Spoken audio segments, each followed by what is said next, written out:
Witajcie, towarzysze podróży dyliżansem po dzikim zachodzie. Obecnie kanał Miłość i Proch z niecierpliwością zmierza do niezwykle ważnego kamienia milowego. Pierwszych 1000 subskrybentów. 1000 przyjaciół, 1000 pokrewnych dusz, które zakochały się w dzikich historiach miłosnych z prerii. Jeśli zdążyliście już pokochać stukot końskich kopyt, pomóżcie mi osiągnąć ten cel, klikając przycisk subskrybuj już teraz. Każda wasza subskrypcja to kolejne polano dorzucone do ogniska, które ogrzewa nasz przystanek podczas nocy pełnych opowieści. Dziękuję wam bardzo. My mother gave birth to me while fleeing from cavalry. 3 hired guns cornered the Apache huntress. They were too busy laughing, counting ammunition on the counter of Green River's general store, discussing which homesteader they'd burn out next. They were too busy spitting tobacco juice on the floor and making jokes about cleaning up the territory for Mr. Carton. Too busy to notice that the hunched figure in the dusty buckskin dress, standing quietly in the corner, the one they'd dismissed as just another harmless savage woman, had already memorized which of them was left-handed, which had a limp from last night's whiskey, and exactly where each man kept his weapons. Her name was Nita, and she wasn't there to shop. She was there to hunt. The dust storm that swept through Green River that afternoon was the color of dried blood. It was a thick, choking haze that rattled the loose shutters of the storefronts and coated every man's tongue with a taste of iron and grit. It was the kind of storm that made smart people stay indoors, bolting their latches against the wind. But Nita walked through it like she owned the wind itself.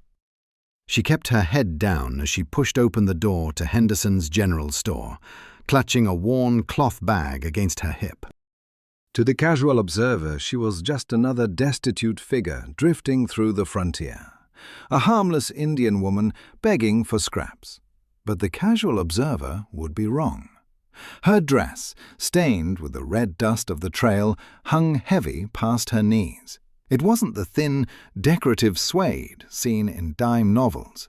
This was buckskin hide, cured so thick and tough it was essentially armor. It had turned away cactus spines, mesquite thorns, and even the fangs of a diamondback rattlesnake, more times than she could count. On her feet, she wore high moccasins, the tops folded down below her knees. The soles were soft, allowing her to feel every vibration in the floorboards. She moved without a sound, a ghost passing through a room of living men. This was her greatest weapon, invisible poverty. 3 men stood at the counter, their laughter loud and grating in the quiet store. Nita recognized them instantly. Carlton's enforcers. "Boss says we hit the harking place tonight," Jake said, leaning back against the wood, his voice thick with unearned confidence. "Old man's got no help, no neighbors close enough to hear the gunfire. We torch the barn, spook the herd, and he'll sign over those water rights by sunrise." "What about the Indian woman he hired?" asked a younger man, a baby-faced kid they called Mouse. He was fidgeting his hands, unable to stay still. Red, the largest of the 3, laughed. It was a cruel, wet sound. "What about her? She's just some broke-down looking for work. Probably can't even speak English. If she gets in the way, she burns with the barn." Nita didn't flinch. She didn't look up, but she understood every syllable. She had learned English from missionaries as a child. Long before she had chosen the rifle over the cooking pot, long before she had earned the title of Ibandaji, one who walks the warrior path, she moved along the shelves, feigning interest in a sack of dried beans. Her body was relaxed, but her eyes were moving like lightning, dissecting the room with the cold precision of a predator. "Target 1, Red, leaning against the wall. The Winchester rifle next to him has a worn trigger guard. He's careless with his weapon, likely slow on the draw. Target 2, Jake. His gun belt sits low on his left hip, left-handed. That changes the angle of attack. He's the dangerous one. Target 3, mouse. The boy keeps touching his coat pocket, not a holster. He's carrying a hideout gun, a derringer. Unpredictable. Then her eyes flicked to the counter, a map. It was unrolled, anchored by a bottle of whiskey. It showed Abel Harkin's ranch, along with 3 other properties marked with heavy black X's. Intel acquired. Every detail was filed away in her mind, etched into memory like carvings in stone. She was reaching for a bag of cornmeal when a shadow fell over her. Red stepped in front of her, blocking her path to the door. The smell of him hit her first. Stale whiskey, rotting teeth, and weeks of unwashed sweat. Well, well, what do we have here? Red grinned, looking back at his companions for approval. Boys, I think this little lady might be lost. Nita stopped. She kept her eyes on the floorboards, her posture submissive, shoulders slumped. But beneath the heavy buckskin dress, her body had undergone a terrifying transformation. Her breathing slowed. Her weight shifted imperceptibly to the balls of her feet. Her right hand drifted, casual as a breeze, until it hovered inches from the long, bone-handled knife sheathed at her hip. She wasn't scared. She was doing geometry. Throat, gut, kidney. 3 strikes, 3 seconds. Jake sauntered over, circling her like a coyote circling a fawn. You speak American, sweetheart, or are you just another dumb savage? The front door slammed open, hitting the wall with a violence that made the dust jump from the floorboards. Abel Harkin stood in the doorway. He looked like a piece of the landscape, weathered grey and unyielding. But his eyes weren't on the hired guns. They were fixed on Nita's right hand. He saw the tension in her forearm, the subtle coil of her muscles. He realized with a jolt of cold clarity that he hadn't walked in on a bullying session. He had walked in on an execution. Gentlemen, Abel said quietly, his voice cutting through the tension. I believe you're blocking the lady's way. Red turned, sneering, his hand drifting toward his gun belt. The lady? Harkin, you gone soft in the head? This is just some— I know exactly who she is, Abel interrupted, stepping into the room. He positioned himself deliberately between Nita and the gunman, not to shield her, she realized, but to save them. See, boys, you look at her and you see rags, Abel said, his tone conversational but laced with steel. But I recognize those high moccasins, the way the toes are turned up to protect against rocks, the reinforced sides. That's not fashion, that's Apache scout gear. He gestured to her dress. And that buckskin? That's not a dress, that's armor, thick enough to stop a knife, expensive enough to cost more than your monthly wages. Abel looked directly at Jake, the smart one. So unless you want to explain to Mr. Carlton how you lost 3 men in a general store to a woman you called harmless, I suggest you let her finish her shopping. For a long, suffocating moment, nobody moved. The wind howled outside, rattling the glass. Jake looked at Abel, then at the stillness of the woman standing behind him. He saw the lack of fear in her posture. He did the math. We got no quarrel with you, Harkin, Jake muttered. He signaled to the others.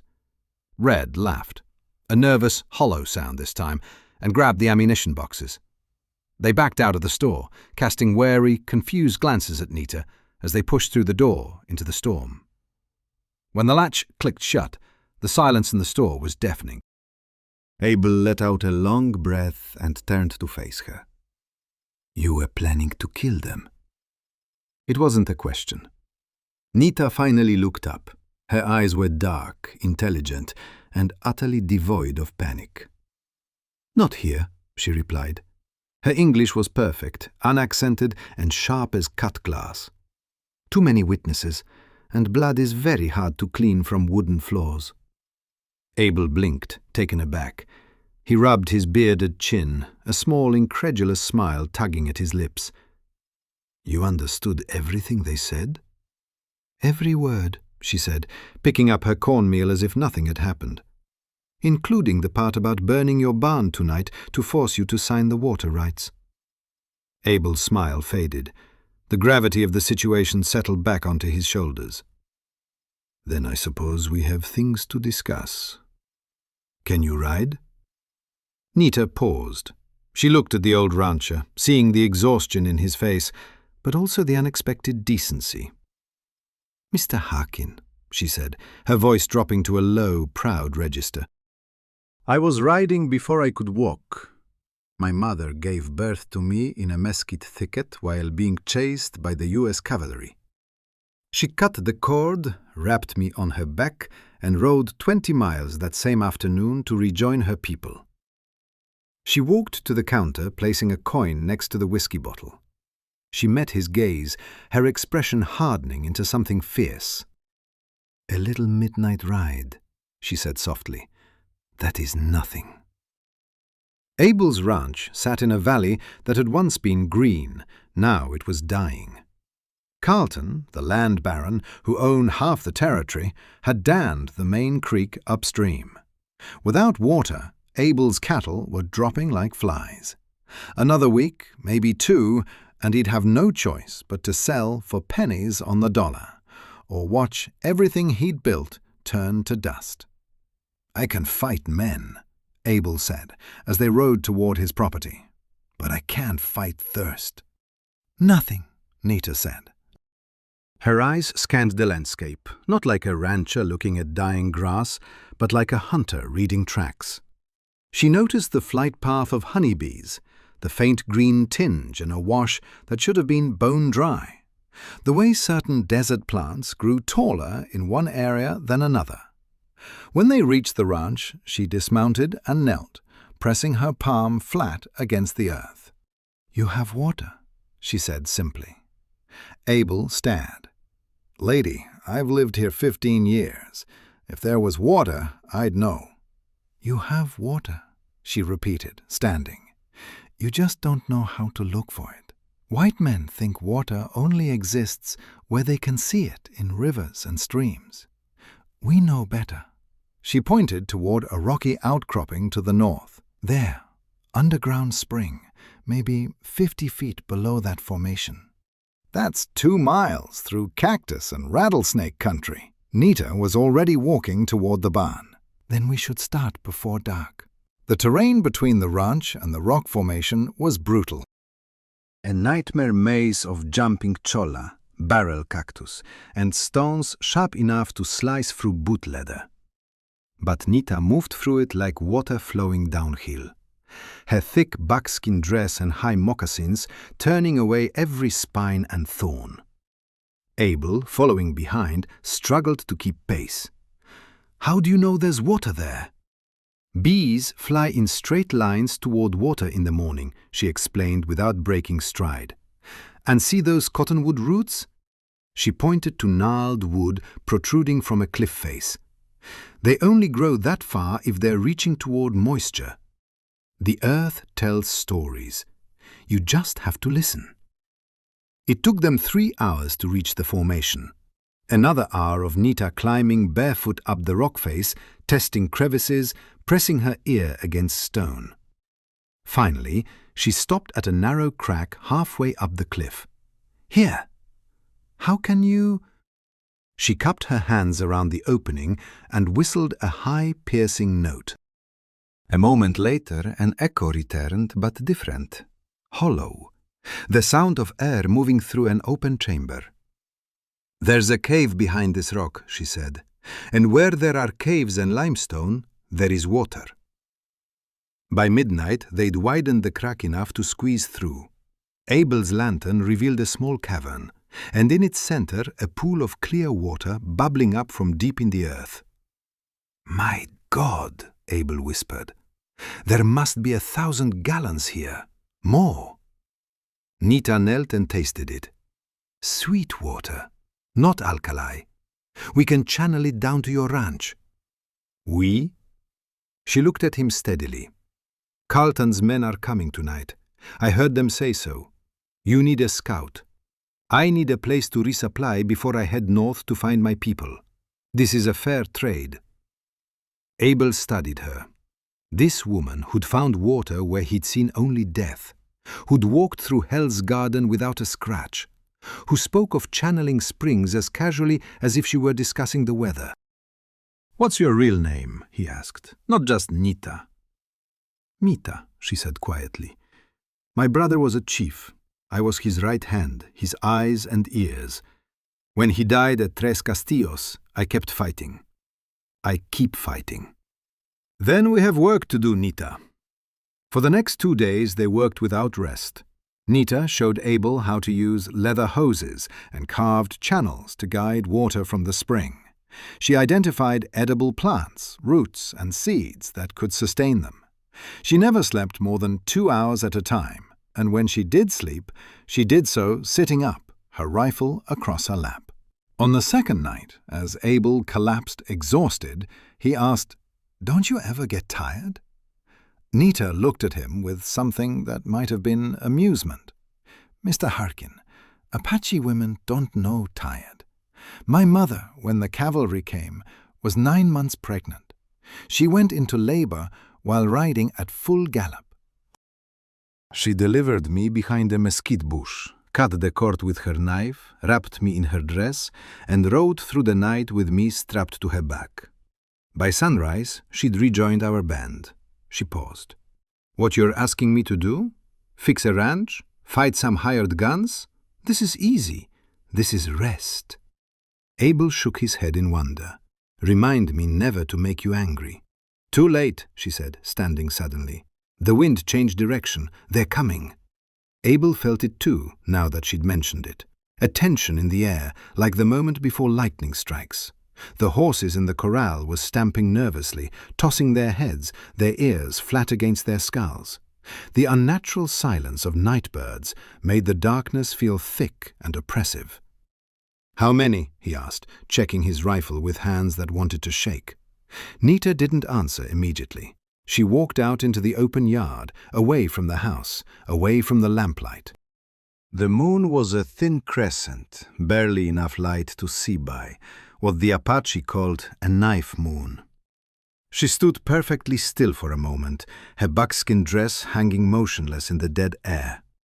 Then, slowly, deliberately, she raised both arms to shoulder height, palms facing outward, like she was pushing against invisible walls. She closed her eyes and began to turn in a slow circle, her movements precise and ritualistic. "What are you?" Abel started. "Quiet." The single word cut through the night like a blade. Abel's mouth snapped shut. Nita continued rotating, her breathing deep and even, measured like a heartbeat. Her head tilted slightly, as if listening to something only she could hear. Abel watched, fascinated and slightly unnerved. Was this some kind of prayer, a ritual, or was he witnessing something that defied every rational explanation he'd ever relied on? The silence stretched. 30 seconds, a minute. The only sound was the nervous shuffling of horses and Abel's own pulse thundering in his ears. Then Nita's hands stopped, pointing northeast toward Black Canyon. Her fingers were rigid, trembling slightly. Her eyes snapped open, and even in the dim moonlight, Abel could see they were different, wider, more focused, like a hunting cat that had just spotted prey. 12 men, she said, her voice absolutely certain. 3 miles away, maybe less. They're coming through the canyon pass. Abel stared at her outstretched arms, still pointed unerringly toward the northeast. How can you possibly know that? Nita lowered her arms slowly, flexing her fingers as if they'd gone stiff. My hands grow hot when they face danger, she said simply, like holding them too close to a fire. The heat tells me direction, the intensity tells me distance. It's a gift. My brother Victorio had it too. He used it to find cavalry patrols in the desert when there were no tracks, no dust clouds, nothing but feeling. She looked at her palms in the moonlight, and Abel could swear he saw them flushed red, though that might have been his imagination. When I was 12, soldiers came to our camp at night. I woke up with my hands burning. I warned our people. We escaped before the first shot was fired. My mother said I was touched by the spirits. The missionaries said it was witchcraft. I don't care what they call it. I only know it's never been wrong. Abel wanted to call it superstition. Every rational bone in his body screamed that people couldn't sense danger through their hands like some kind of human compass. But he'd seen Nita find water where there was none. He'd watched her move through terrain that would have killed him. He'd learned painfully that the frontier had rules he didn't understand. And right now, looking at her face, calm, certain, utterly without doubt, he knew she believed every word. "Let's say I believe you," he said carefully. "How do we defend against 12 armed men? Even with your gift, we're outnumbered 6-1. "We don't defend," Nita said, already moving toward the barn with that purposeful stride that brooked no argument. "Defending is waiting to die. We hunt them instead." "Hunt them?" Abel hurried after her. "There's only 2 of us." She stopped so abruptly he nearly collided with her. When she turned, her face was hard in the moonlight. Not angry, but carved from something harder than the desert stone itself. "Mr. Harkin, do you know how many cavalry soldiers my people killed at Apache Pass in 1862? Abel shook his head. "Over 100 bluecoats came with cannons and horses and confidence. They thought they'd march through our land like they owned it." Her voice was low, intense. "Do you know how many warriors we lost? 5. 5 Apache against more than 100 soldiers. That's not possible." "It happened." "And do you know why?" She didn't wait for an answer. "Because we didn't fight where they wanted us to fight. We didn't line up in the open and trade volleys like fools. We chose the ground. We made them come to us, up rocky slopes where their horses couldn't climb, through narrow passes where their numbers meant nothing. We attacked when the sun was in their eyes and they couldn't see us. We made sure every advantage, every stone, every shadow, every ray of light belonged to us." She grabbed a saddle from the barn wall with one hand, hefting it like it weighed nothing. "The White Army fights with rules. They form lines. They blow bugles. They expect the enemy to face them honorably. We fight to survive. We fight to win. There's no honor in being dead, Mr. Harkin." Abel felt something shift in his chest, a kind of understanding that went deeper than words. This wasn't just about tonight. This was about a people who'd been fighting impossible odds for generations, and somehow, impossibly, were still fighting. "In open ground, you're a rat in a trap," Nita continued, throwing the saddle onto her paint with practiced efficiency. 12 men in the open, they surround you, they burn you out, you die. But out there," she gestured toward the dark hills beyond his ranch, where jagged ridges cut black silhouettes against the star-strewn sky. "Out there, the land is on our side. Out there, I can make you a wolf." She began cinching the saddle with quick, sure movements. "Now saddle up. We have traps to set, and we have maybe 2 hours before they arrive." "How long does it take to set a trap for 12 men?" Abel asked, reaching for his own saddle. Nita smiled, but it wasn't a pleasant smile. It was the smile of a predator that had just spotted prey stumbling toward its den. "A good trap? About 10 minutes. The rest of the time is just waiting for them to walk into it." Black Canyon was a narrow defile between 2 rocky ridges. The only direct route from Carlton's holdings to Abel's ranch, unless a rider wanted to add 15 miles through country so rough it would kill horses.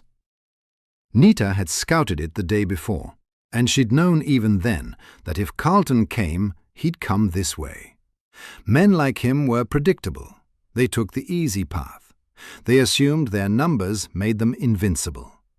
Now, in the pre-dawn darkness, she moved through the canyon like a shadow, Abel struggling to keep up behind her. She was reading the terrain the way he might read a newspaper, seeing things he couldn't see, understanding a language written in stone and sand and starlight. "Here," she said, finally positioning Abel behind a large rock formation at the canyon's southern end. The narrow part of what Abel now understood was an L-shaped ambush. "This is your position. When they come through, let them get 50 yards past you. Then fire twice. Aim for horses if you can, and immediately duck down and move 10 feet to your left." "Why move?" "Because they'll shoot where the muzzle flash came from. You won't be there. Then you fire again from the new position. 2 shots. Move right. This time 15 feet. Fire again. Make them think there are 3 of you here. Make them confused. Confusion kills more men than bullets." She checked his ammunition, counting rounds like a battlefield surgeon counting instruments. "Don't waste shots. Don't shoot unless you have a clear target. And for God's sake, don't stand up to see if you hit anything. That's how white soldiers die." "Where will you be?" She pointed up to the eastern ridge, a steep slope of broken rock and scrub brush. "There. I'm climbing up now. When the sun rises, and it will rise exactly when they're in the middle of this canyon, it will be at my back. They'll be shooting blind into the light. I'll see them like they're standing on a stage. That's a hell of a climb in the dark. I've climbed worse." She checked her Winchester, her movements efficient and practiced. "Remember, don't shoot the men first." "Then what?" "Shoot the horses. Always the horses." Her voice was absolutely serious. "A cavalryman on a horse is mobile, dangerous, can escape. A cavalryman on foot is just a soldier. A soldier in the desert without a horse is a dead man. Even if you never fire another shot, the sun will kill him for you." She paused, her hand on his shoulder for just a moment. "This will work, Abel Harkin. Trust the land. Trust the light. Trust that men with rifles are still just men. And men make mistakes when they're afraid."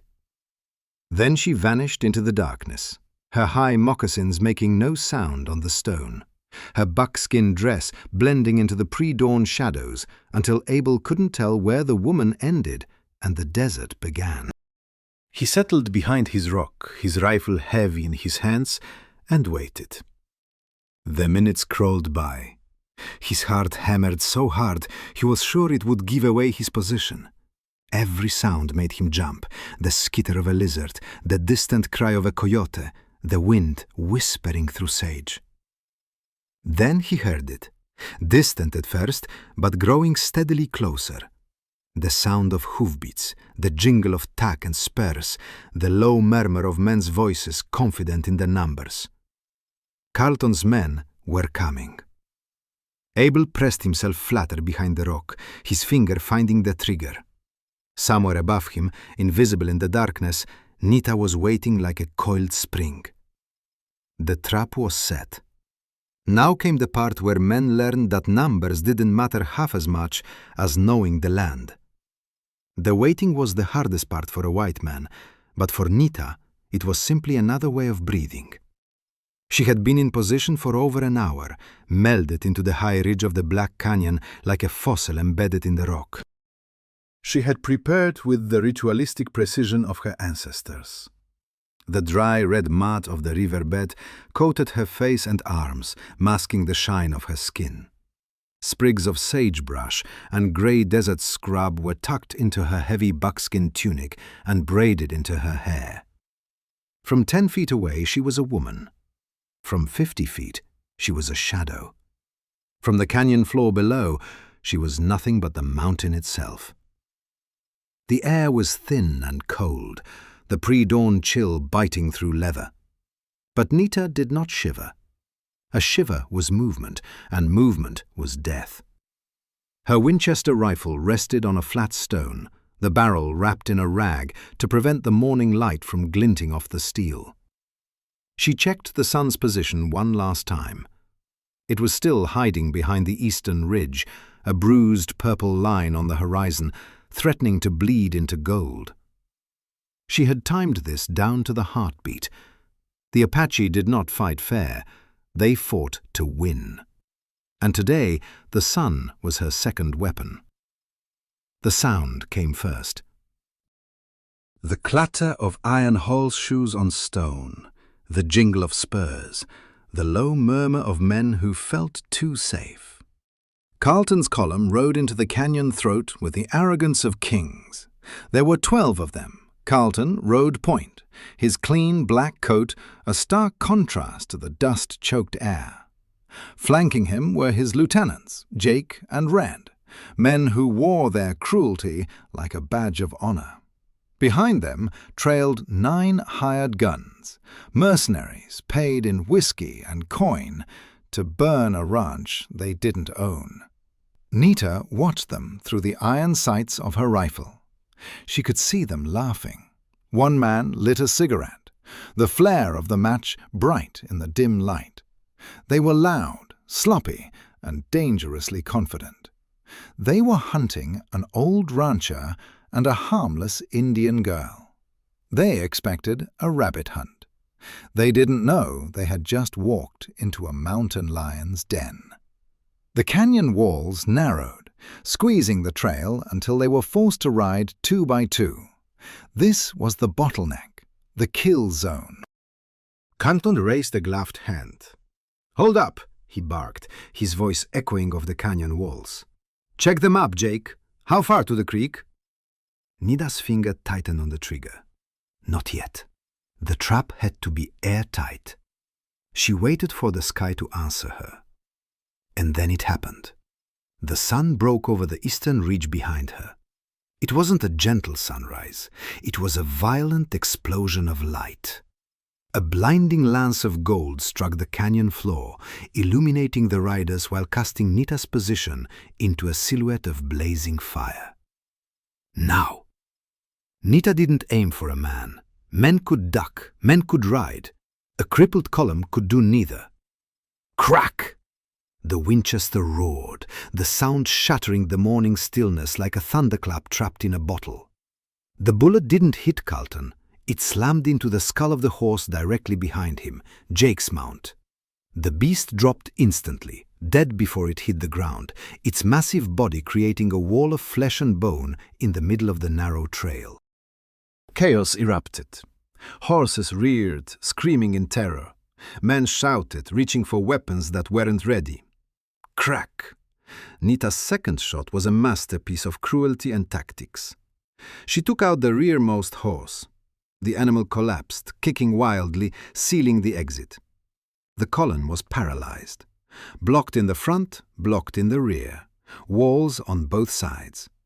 "Ambush!" Jake screamed, scrambling out from under his dead horse. "Get to cover! Get to—" But there was no cover. There was only the kill zone. "Up there! On the ridge!" Red yelled, pointing his Colt toward the eastern rim. The mercenaries opened fire, a ragged volley of lead buzzing toward Nita's position. But they were fighting a ghost. The sun was blazing directly into their eyes. Every time they looked up, they were blinded by the searing light. To them, Nita was just a black void in the center of a burning star. They were shooting at sunbeams. Then the second jaw of the trap snapped shut. From the southern end of the canyon, concealed behind a cluster of boulders, Abel Harkin opened fire. Bang, bang, pause. Bang. He followed Nita's instructions perfectly. Move, fire, move again.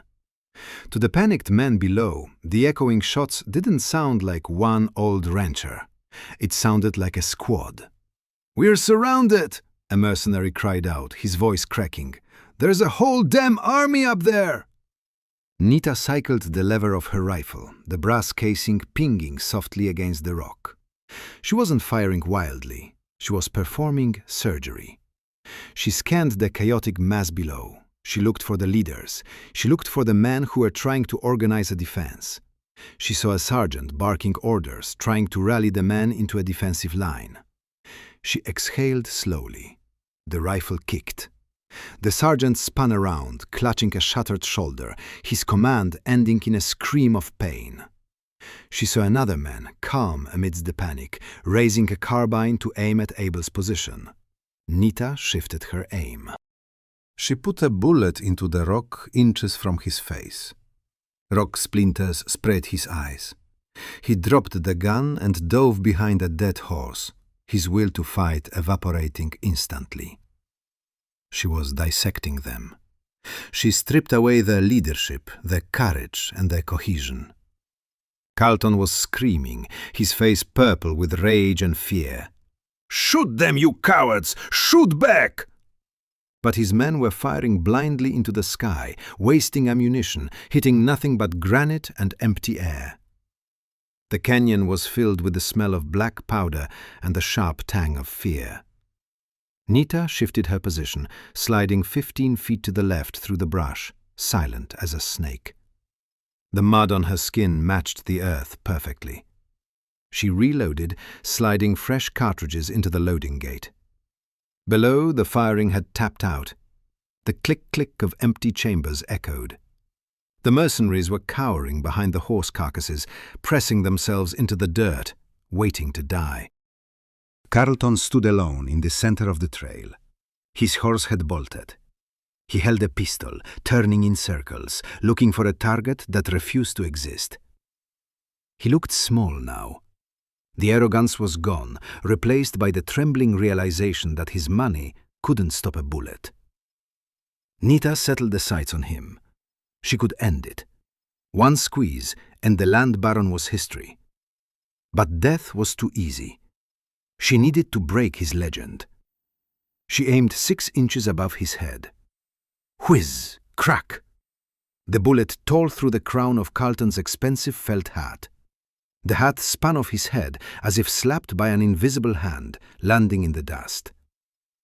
Carlton froze. He stood statue still, the wind ruffling his hair, realizing that the breath he just took should have been his last. The canyon went silent. Even the horses seemed to hold their breath. Then Nita spoke. She didn't shout. She pitched her voice to carry, using the canyon's acoustics like a natural amplifier. Her tone was flat, devoid of emotion. The voice of the landscape itself. "Drop your weapons." The echo picked it up, rolling it down the canyon walls. Weapons, weapons, weapons. "Or the next bullet," Nita continued, "goes through Carlton's left eye." Left eye, left eye, left eye. The specificity of the threat hung in the air, terrifying in its intimacy. It wasn't a vague threat of death. It was a promise of surgical removal. Carlton stood trembling, staring up at the blinding sun, his chest heaving. He looked at his men. They were beaten, bleeding, blinded, and terrified of the invisible demon on the ridge. "Do it," Jake hissed from the ground. "Drop them. She ain't missing." A rifle clattered to the stones, then a pistol, then another. One by one, the sound of steel hitting rock signaled the end of Carlton's reign. The kill zone had done its work. The predators had become the prey, and the Apache scout had turned the canyon into a cathedral of their defeat. When the sun was fully up, Nita descended from the ridge like a ghost becoming solid. Carlton's men stared at her with a mixture of fear and disbelief. This woman in the heavy buckskin dress, her high moccasins dusty from the rocks, had just destroyed them without breaking a sweat. Red, the one who'd called her harmless, looked like he might vomit. Carlton sat on the ground, his hands tied, his face ashen. You can't get away with this." "Get away with what?" Nita asked calmly. "Defending Mr. Harkin's legal property from armed trespassers? I think the sheriff will be very interested in that map I saw in the general store." The one showing all the ranches you plan to steal. She turned to Abel. Send for the law. These men can wait here. They're not going anywhere. By noon, the sheriff had arrived with deputies. Carlton's men, thoroughly broken, told everything about the land schemes, the illegal dams, the intimidation. Carlton himself said nothing, but his eyes never left Nita, as if he still couldn't quite believe she was real. When the prisoners were finally loaded into wagons and driven away, Abel stood with Nita at the edge of his property. The new water channel was working perfectly. His cattle were already drinking from the fresh flow. "Stay," he said quietly, "not as hired help, as a partner. This land is big enough for both of us." Nita was silent for a long moment, looking toward the northern mountains. Then she raised her right hand slowly, palm out, as if testing the wind. "My hand grows warm," she said softly. "There are others out there, my people. Some are lost, some are hiding, some are still being hunted." She turned to him. "Thank you, Abel Harkin. You treated me with respect when others saw only a target or a joke. But my war isn't finished.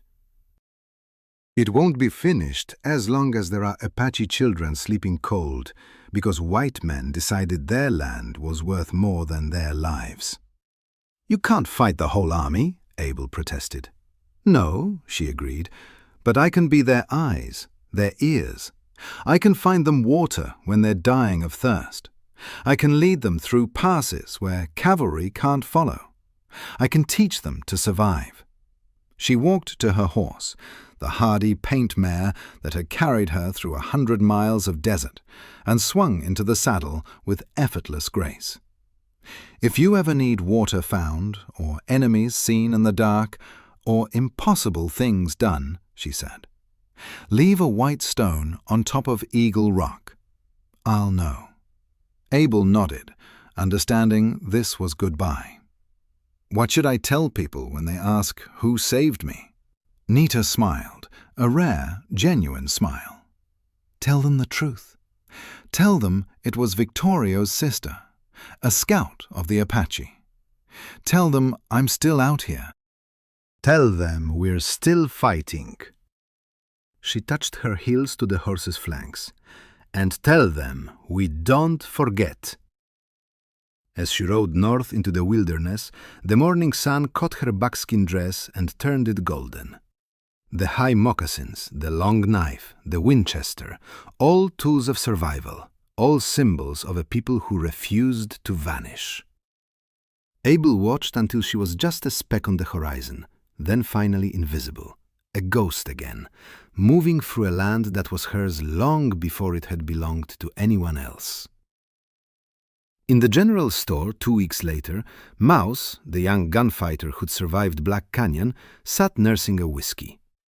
Someone asked him what had happened to Carlton's operation. "We got beat," he said quietly.